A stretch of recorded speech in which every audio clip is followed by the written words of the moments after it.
Dans l'actualité de ce lundi 10 août 2020, la CENI, au bilan à quelques 3 mois des élections couplées, plus de 2 300 000 nouveaux inscrits sur les listes électorales, dont 52% de jeunes. Du côté de la diaspora, la moisson est très faible. Newton Ahmed Bari a rencontré les partis politiques et les organisations de la société civile cet après-midi. Vive tension au quartier Samandin de Ouagadougou. Ce matin, des élèves remontés ont incendié des installations d'un lycée en soutien à leur établissement scolaire qui a été viré des mêmes locaux. Que s'est-il passé exactement? Les explications dans un instant.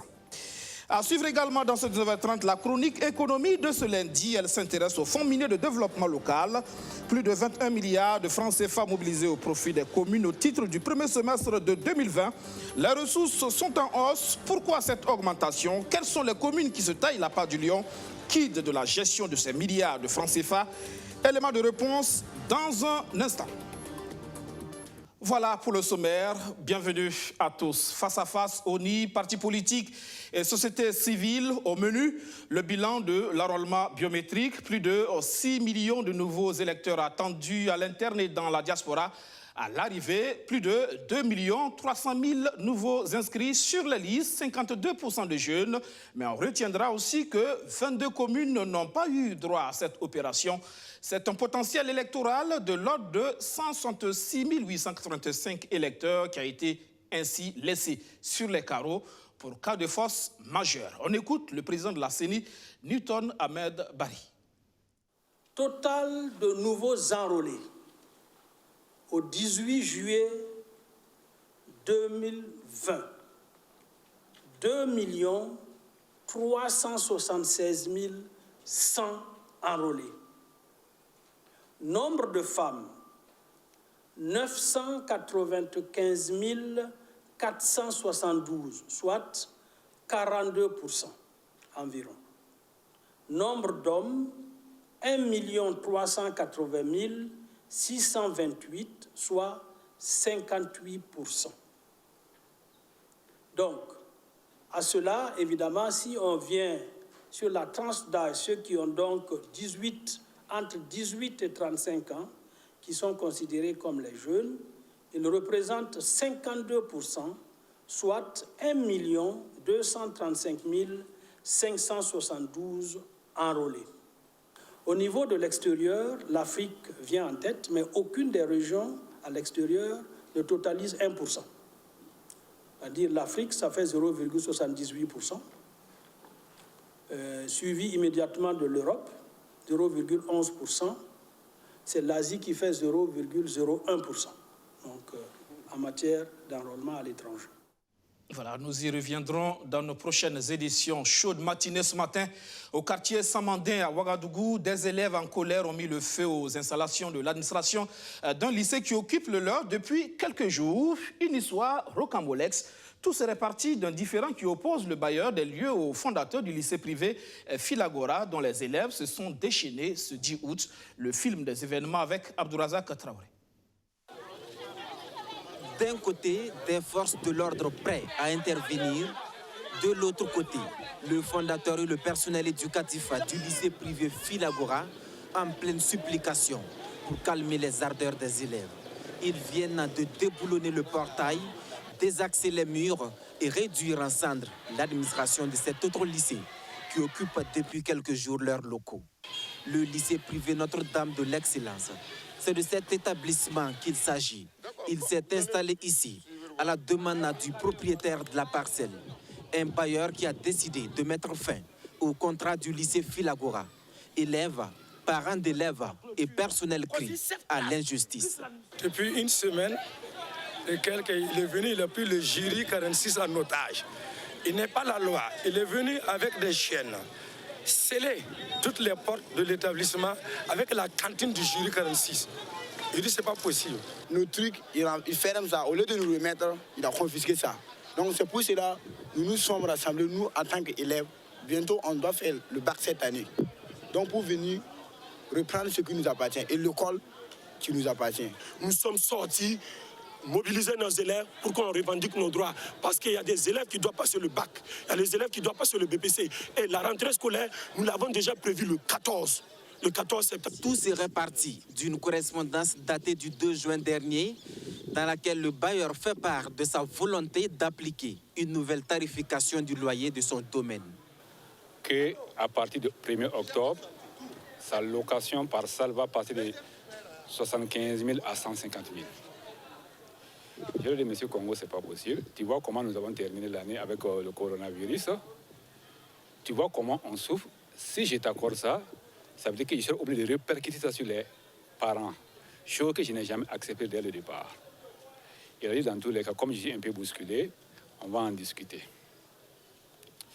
Et après ça, le 8 juillet, il a fait une deuxième correspondance pour me dire que, à partir du 31 juillet, de ramasser mes bagages et de quitter son établissement. Contacté au téléphone, le bailleur incriminé ne nie pas les faits.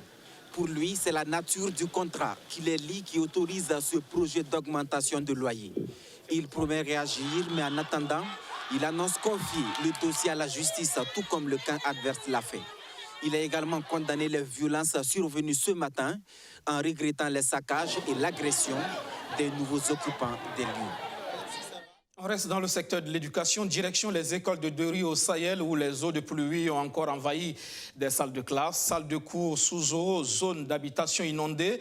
Ce sont les mêmes réalités que chaque année vivent les populations de cette ville. Cette année, les populations tentent de s'organiser pour faciliter l'évacuation des eaux. Abdelaziz Sari.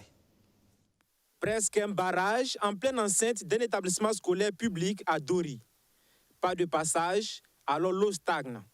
Les élèves sont obligés de jongler pour rejoindre leur salle de classe. Moi, je monte sur les cailloux, je dépose les cailloux et puis je monte. J'appuie les cailloux un à un jusqu'à ce que je traverse l'eau. Chaque année, c'est comme ça? Oui, chaque année. Non, des fois, c'est pas comme ça. Des fois, nous, on marche dans l'eau. Des fois aussi, on dépose les cailloux. De l'eau, mais aussi des odeurs nauséabondes. Comme il y en a les bas-fonds à côté là, on voit même les poissons qui viennent dans notre école là, faire passer des semaines là-bas et l'eau même sans même. Des fois même, il pleut même dans les classes. On sort pour aller chez nous. Et chaque année, c'est comme ça aussi.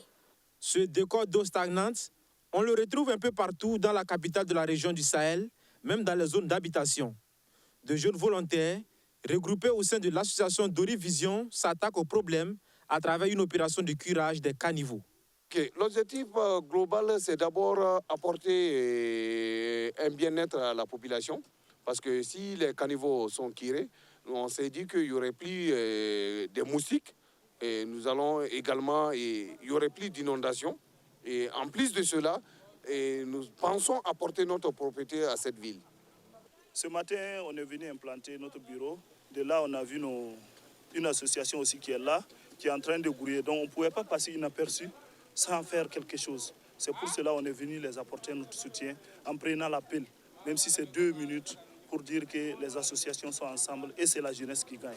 Des populations qui s'activent, convaincues que la municipalité seule ne peut leur apporter le bien-être dans cette ville située à un peu plus de 250 km de Ouagadougou. Nous sommes lundi, les échos de l'écho.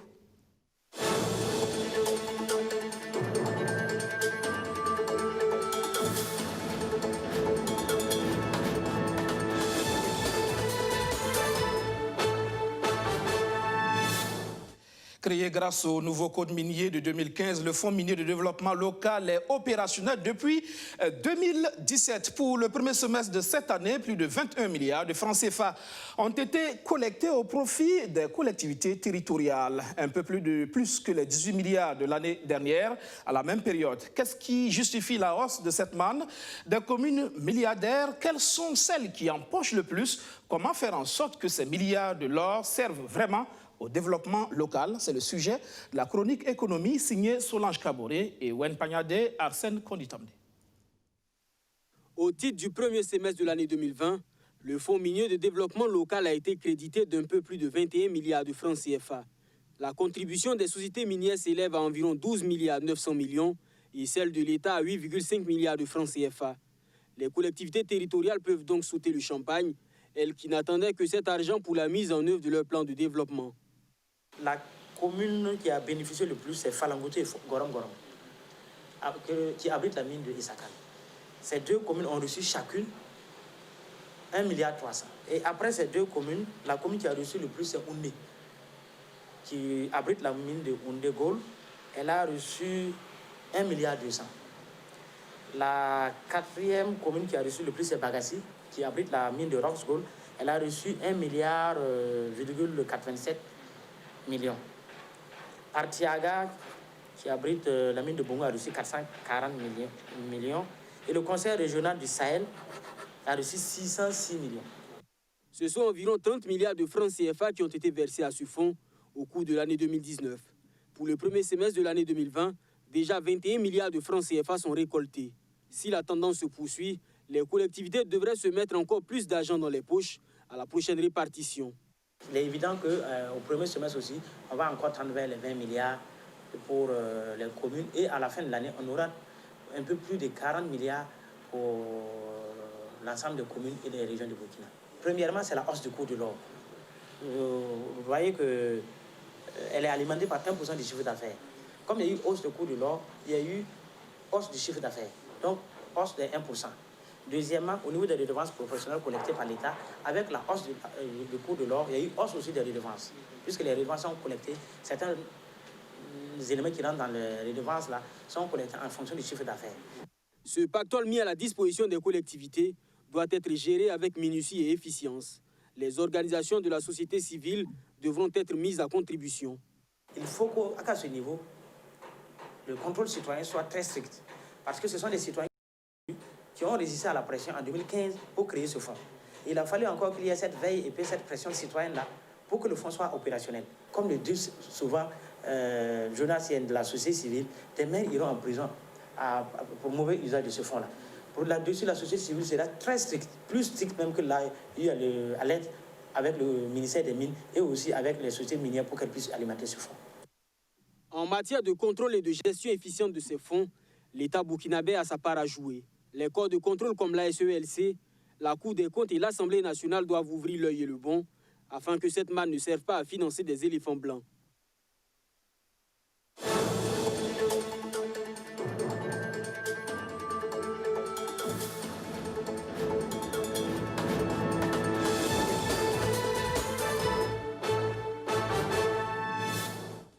Dans une salle archi-comble pour écouter un homme dont la parole compte quand il s'agit de parler d'économie, de développement, le docteur Rassabga Seydou Ouedraogo convoque la jeunesse pour répondre à une question. Pourquoi l'Afrique est-elle sous-développée? Vous allez le voir, les réponses du directeur exécutif de l'Institut Free Afrique sont assez claires et elles montrent la voie du développement à travers, par exemple, les minorités historiques. Précision, Archimède Boy. Ils ont répondu présents à l'Université de la Jeunesse, un rendez-vous de l'Institut Free Afrique ce vendredi 7 août. Au Présidium, le docteur Rassabga Ouedraogo, directeur exécutif de l'Institut Free Afrique, conférencier du jour, et le docteur Luc Marius Ibriga, modérateur. Dans la salle, certains sont attentifs et d'autres prennent des notes. Le docteur Rassabga tente d'apporter des réponses à une question. Pourquoi l'Afrique est-elle sous-développée? Que la colonisation ait détruit les institutions africaines, c'est évident. Qu'en conséquence, elle ait contribué au sous-développement, c'est évident. Mais ces arguments ne sont pas suffisants pour expliquer notre situation. Le directeur exécutif de l'Institut Free Afrique va tirer des leçons de l'histoire économique, de la théorie et des expériences de développement. Il croit que le véritable problème réside dans les politiques économiques. En particulier les politiques économiques que nous avons adoptées depuis les 30 dernières années, les politiques néolibérales, qui détruisent l'État africain. L'État est indispensable pour le développement partout dans le monde. C'est pourquoi le docteur Rassabga pense que les États africains doivent aller au protectionnisme. Et les exemples pour étayer ces propos ne manquent pas. Que nous disent les succès africains du Botswana? Que l'État est indispensable. Le succès de l'Éthiopie aujourd'hui, en Éthiopie, il semble que ça a changé depuis quelques trimestres. En Éthiopie, pendant longtemps, vous ne pouviez pas créer une banque en Éthiopie si vous n'êtes pas éthiopien. Pour que l'Afrique prenne son destin en main, le docteur Rassabga préconise la mise en place de ce qu'il appelle les minorités historiques. C'est quelques acteurs clés qui se mettent en alliance stratégique pour changer le destin de leur pays. C'est comme cela que ça s'est passé en Corée du Sud avec le président Park. C'est comme ça que ça se passe au Rwanda avec qui, vous savez. Il n'est pas seul, hein. Il y a des super belles personnes derrière lui, y compris de jeunes femmes très dynamiques qui jouent leur job de leadership dans le pays. Ce sont des minorités historiques.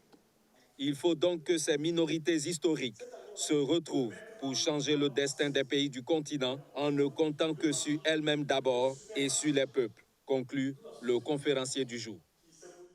Compter sur soi-même, c'est aussi l'engagement réaffirmé par le SYNATIC, le syndicat autonome des travailleurs de l'information et de la culture, a certes ralenti la cadence, mais pas question de baisser la garde. Sidiki Dramé et ses camarades se sont retrouvés ce week-end au cours d'une journée syndicale. L'autorité a de nouveau été interpellée par ces travailleurs des médias publics. Justin Monto. Le syndicat autonome des travailleurs de l'information et de la culture, SYNATIC, déterminé à mener la lutte jusqu'au bout pour obtenir les meilleures conditions de vie et de travail pour les professionnels des médias. Une volonté renouvelée ce 7 août au cours de la journée syndicale de l'organisation. L'objectif, c'était d'harmoniser nos points de vue autour de certaines questions principales comme la gestion des ressources nationales, où les travailleurs sont accusés de s'accaparer de toutes les richesses du pays, alors qu'il y a beaucoup d'évasion de ressources à cause de la fraude et des avantages que les autorités même accordent à des sociétés comme les sociétés minières, des restes à recouvrer qui s'équivalent à des milliards et des milliards. Le SYNATIC lance un appel à remobilisation. Nous avons en même temps pris des actes pour interpeller les autorités en vue d'une meilleure gestion des médias et aussi pour en tout cas un examen diligent des préoccupations posées par le SYNATIC et la satisfaction donc de ces préoccupations, notamment en réintégrant les travailleurs qui ont été expulsés des médias arbitrairement depuis le mois de mars. Au cours de cette journée syndicale, 2 sortes de motions ont été formulées. Les unes en soutien au comité directeur du SYNATIC et les autres pour dénoncer ce qu'ils appellent la répression contre les travailleurs des médias publics. Retour ce soir sur la 2e journée nationale de l'arbre célébrée ce week-end à Banfora. Ouagadougou n'a pas été en reste de cette initiative qui veut reverdir le Burkina Faso à travers la mise en terre de 200 000 plants à la ceinture verte à Tampoui. L'ONI, l'Office national d'identification et le ministère de l'Environnement ont joué leur partition. Juste un montant. L'Office national d'identification ONI participe à travers ce geste à la protection de l'environnement. Ce samedi 8 août, Journée nationale de l'arbre, célébrée à Banfora et placée sous le thème Arbre, santé et résilience climatique, ces acteurs de délivrance de la carte nationale d'identité plantent des arbres sur ce site de la ceinture verte de Ouagadougou d'une superficie de 2 hectares. Et nous avons voulu justement participer un tant soit peu à l'effort de compensation nationale de cette pression humaine sur le couvert végétal en participant justement à la commémoration de la Journée nationale de l'arbre commémorée pour cette année à Banfora, mais pour la région du centre autour de la ceinture verte. Donc c'est une action citoyenne qui correspond justement au slogan de l'ONU qui est l'identification au service de la citoyenneté. Cette journée nous permet non seulement de planter utiles, mais aussi de sensibiliser les populations quant à l'utilité de l'arbre dans notre société, dans la vie de toute personne. Donc nous avons organisé cette journée avec l'aide du ministère de l'Environnement et de l'Office national d'identification. Selon la directrice régionale de l'environnement, de l'économie verte et du changement climatique du centre, le thème choisi cette année a une signification particulière. Le thème de cette année, c'est pour montrer que, au-delà de toute chose que l'être humain va faire, l'arbre est autour et au centre de tout. Parce que tout simplement, l'arbre procure non seulement la santé à l'être humain et aux animaux, et également la nourriture et bien d'autres choses. Au total, 7 espèces de plantes ont été mises en terre ici au quartier Tampoui, situé dans l'arrondissement 3 de la ville de Ouagadougou. Parmi ces espèces figurent le baobab, le manguier, le néré, le moringa et le karité. Une association de riverains s'est portée volontaire pour arroser et protéger ces arbres. Le Lions Club International, lui, était du côté du parc urbain Bangriwego. Défendre l'environnement, c'est son affaire. C'est même un de ses principes. Alors, plus de 500 arbres ont été plantés pour l'occasion par le district 403A3 de l'organisation Solange Kaboré, Archimède Boy. Apporter de la terre à la terre, apporter de la forêt à la forêt, tel est le slogan qui a guidé les lions et les léos du Lions Club International du district 403A3. À l'occasion de la Journée internationale de l'arbre ce 8 août, ils ont mis en terre environ 500 plants de diverses espèces. Objectif, contribuer à reverdir l'environnement et sauvegarder la planète Terre. Pourquoi avoir décidé d'accompagner les lions? D'abord parce que les lions défendent une cause universelle. Une cause pour laquelle le gouvernement également est là et soutient. Ensuite, vous savez que le Burkina Faso a besoin de reboisement. Quoi de plus normal d'avoir créé une journée de l'arbre? Journée de l'arbre pour laquelle les lions se sont engagés. Donc c'est de notre devoir de les accompagner. L'une des 5 priorités du Lions Club International est la préservation de l'environnement. Pour la gouverneure du district 403A3, elle devait être l'affaire de tous. À l'endroit des lions, on n'a plus rien à dire, ils le savent, ils le font tout le temps. À l'endroit de la population, nous demandons de suivre notre exemple. Que chacun puisse dire « j'ai planté un arbre ». Comme l'a dit tout à l'heure la présidente de la commission, elle dit que son père disait que quand on plante un arbre, on a vécu utilement. Alors, c'est le mot que j'envoie à la population burkinabé. Cette opération est pratiquée chaque année par les membres du Lions Club International. Elle vise à restaurer la forêt du parc urbain Bangréogo. Cette activité s'inscrit dans le cadre du projet Ouagala Verte, initié par la commune de Ouagadougou depuis 1996. Voilà, fin de ce journal. Merci à tous de l'avoir suivi. Bonsoir et à demain.